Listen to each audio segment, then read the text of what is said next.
नमस्कार दोस्तों, मैं विनोद फोगला आपके अपने YouTube चैनल पर आपका स्वागत है। आज अपने बात करने वाले हैं BNP पारिवास वैल्यू फंड के बारे में, जो कि एक नया NFO आया है। देखिए, इन्वेस्टमेंट की दुनिया में दो तरीके के इन्वेस्टमेंट स्टाइल होते हैं, एक वैल्यू स्टाइल और दूसरा ग्रोथ स्टाइल। वैल्यू स्टाइल वो होता है जो कि अंडर वैल्यूड स्टॉक के अंदर, अंडर वैल्यूड शेयर के अंदर इन्वेस्ट करता है, जिनकी फ्यूचर पोटेंशियल ज़्यादा होती है।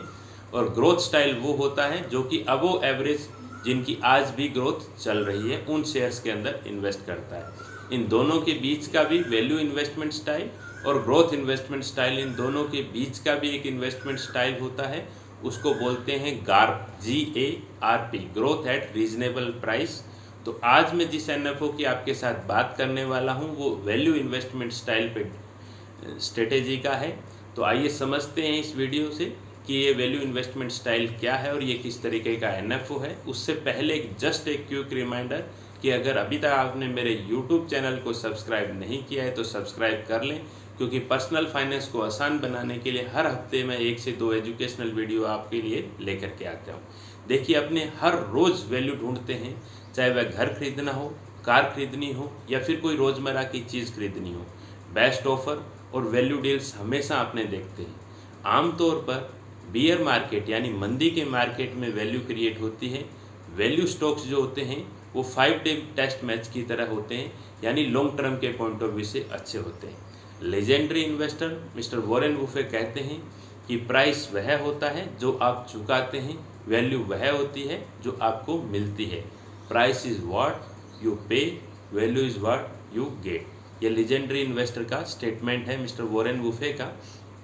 अब इस NFO के अंदर वैल्यू इन्वेस्टिंग किस तरीके से काम करेगी, एक उदाहरण से अपने समझते हैं। फ़र्ज़ कीजिए आपको एक घर खरीदना है और उस घर की कॉस्टिंग है 2 करोड़ रुपया। आपने को ये तय करना है, फाइनल करना है कि ये घर महंगा है या घर ये सस्ता है। तो इसके लिए आप क्या करेंगे कि आप उस एरिया के अंदर रिसर्च करेंगे, अपना होमवर्क करेंगे और आपको मालूम पड़ा कि ये घर 2 करोड़ का न होकर के 1.9 CR का है, यानी जो इसकी कॉस्टिंग है उससे 10 लाख रुपये सस्ता है। तो इसको बोलते हैं, अब आपने ये एक तरीके से आइडेंटिफाई कर लिया, लेकिन आपने थोड़ा और डीप डाइव किया तो आपको मालूम पड़ा कि इस एरिया के अंदर रीडेवलपमेंट होने वाला है और आने वाले 1-2 सालों में, 5 सालों के अंदर ये क्या होगा कि इसकी वैल्यू एकदम से बढ़ने वाली है और वैल्यू 2 करोड़ से ज़्यादा बढ़ के 2.5 CR होने वाली है। तो यह सौदा आपके लिए क्या हो गया, वैल्यू बाइंग हो गया, वैल्यू इन्वेस्टिंग हो गया। इसी तरीके से इक्विटी मार्केट के अंदर भी फंड मैनेजर क्या करता है कि ऐसे शेयर जो कि आज जिनको भाव नहीं मिल रहा है लेकिन फ्यूचर में उनकी पोटेंशियल बहुत लगती है, ऐसे स्टॉक आइडेंटिफाई करता है। ऐसे स्टॉक आइडेंटिफाई करने के लिए एक पैरामीटर उनके पास PE रेशियो होता है, price to earning ratio. Price to earning ratio यह बताता है कि मार्केट या स्टॉक या सेक्टर जिसमें भी आप इन्वेस्ट कर रहे हैं वह अंडर वैल्यूड है, फेयर वैल्यूएशन पे है या ओवर वैल्यूएशन पे है। अब अगर आपको यह देखना हो, इस NFO के अंदर 3 तरीके से ये चीज़ें तय होगी। पहली, मार्केट लेवल में कैसे वैल्यू अपॉर्चुनिटी क्रिएट होती है। जैसे कि कोविड के टाइम मार्केट 40 to 45% डाउन था, तो वहाँ पर एक वैल्यू अपॉर्चुनिटीज़ क्रिएट हो गई। सब प्राइम क्राइसिस 2008 के अंदर, जब USA के अंदर प्रॉपर्टी के जो ब्रोवर्स थे वो डिफ़ॉल्ट होने लगे और सब प्राइम क्राइसिस पूरी दुनिया में आया, तब करीबन बाज़ार 55 to 60% डाउन था, तब मार्केट के अंदर वैल्यू अपॉर्चुनिटी क्रिएट हो गई। तो सेक्टर वाइज इस तरीके से वैल्यू अपॉर्चुनिटी क्रिएट होती है, और माफ़ कीजिएगा, बाज़ार वाइज। अब मैं बात करता हूँ सेक्टर वाइज। सेक्टर के अंदर क्या है कि रॉ मटेरियल की कहीं शॉर्टेज आ गई। जैसे थोड़े टाइम पहले ऑटोमोबाइल इंडस्ट्री में चिप की शॉर्टेज थी, तो वहाँ पर हो सकता है कि कोई स्टॉक वैल्यू अपॉर्चुनिटी क्रिएट कर दे। दूसरा, डिस्ट्रप्टिव रेगुलेशन आ जाए, कोई ऐसा रेगुलेशन आ गया जिससे उसके सेक्टर के प्राइस जो स्टॉक के थे वो गिर गए और उस समय फंड मैनेजर ने उन स्टॉक्स को खरीद लिया। और इसके अलावा कोई म्यूटेड डिमांड आ गई, सप्लाई चेन कंस्ट्रक्शन हो गया।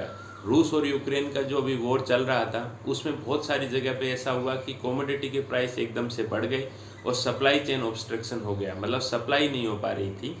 लेबर यूनियन का कहीं इश्यू हो गया, किसी एरिया में पर्टिकुलर एरिया में लेबर यूनियन का इश्यू हो गया, उस वजह से भी उस सेक्टर के अंदर वैल्यू अपॉर्चुनिटी मिल सकती है फंड मैनेजर को।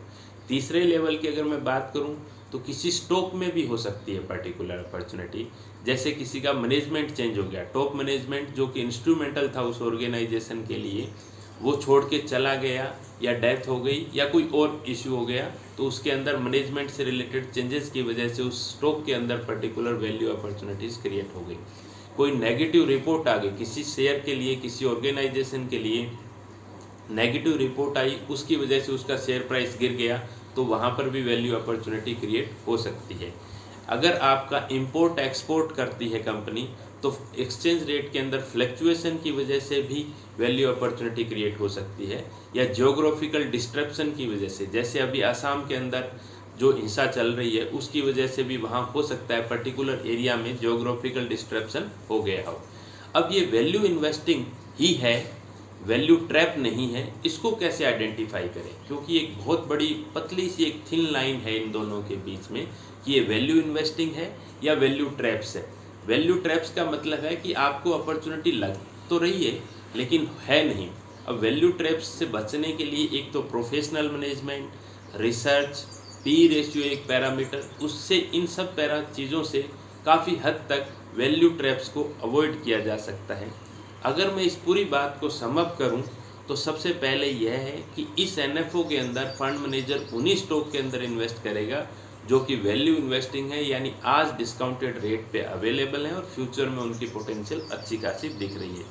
दूसरा, वैल्यू अपॉर्चुनिटी मार्केट में भी हो सकती है, सेक्टर में भी हो सकती है और पर्टिकुलर स्टॉक में भी हो सकती है।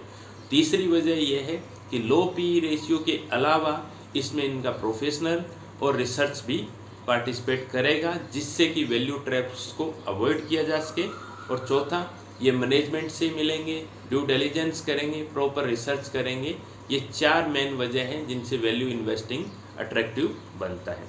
अब मैं बात करता हूँ एनएफओ की, बड़ौदा बीएनपी पारिवास वैल्यू फंड। यह एक ओपन एंडेड इक्विटी स्कीम है। ओपन एंडेड का मतलब है पैसा जब चाहो आप निकाल सकते हो, कोई लॉक इन पीरियड नहीं है। यह एक फ्लेक्सी कैप फंड है, यानी लार्ज कैप, मिड कैप और स्मॉल कैप तीनों के अंदर इन्वेस्ट करेगा। और यह मल्टी सेक्टर फंड है, किसी भी सेक्टर में जा सकता है। रिस्कोमीटर के हिसाब से अगर मैं बात करूं, जो कि एक किसी भी इक्विटी स्कीम को रिस्क मेजर करने का एक पैमाना होता है, तो रिस्कोमीटर के हिसाब से अगर मैं बात करूं तो ये हाईएस्ट रिस्क मीटर के अंदर कैटेगरी में आ रहा है। एग्जिट लोड, अगर एक साल के अंदर अंदर अगर आप पैसा निकालते हो तो आपने जितना यूनिट खरीदा है उसके 10% पे आपको 1% एग्जिट लोड देना होगा। फंड मैनेजर मिस्टर शिव हैं। मिस्टर शिव जो हैं वो गहरी इक्विटी मार्केट की समझ रखते हैं और जाने माने इंडस्ट्री, म्यूचुअल फंड इंडस्ट्री के चेहरे हैं। मिनिमम इन्वेस्टमेंट 5,000 रुपये का किया जा सकता है। अब मैं बात करता हूँ फंड हाउस की। बड़ौदा म्यूचुअल फंड पहले पायोनियर के साथ था। मार्च 2022 के बाद से यह बीएनपी पारिवास और बड़ौदा बैंक का जॉइंट वेंचर है। इससे पहले बीएनपी पारिवास स्टैंड अलोन आइडेंटिटी थी। दोनों ने मिलकर मार्च 2022 में जॉइंट वेंचर स्टार्ट किया है।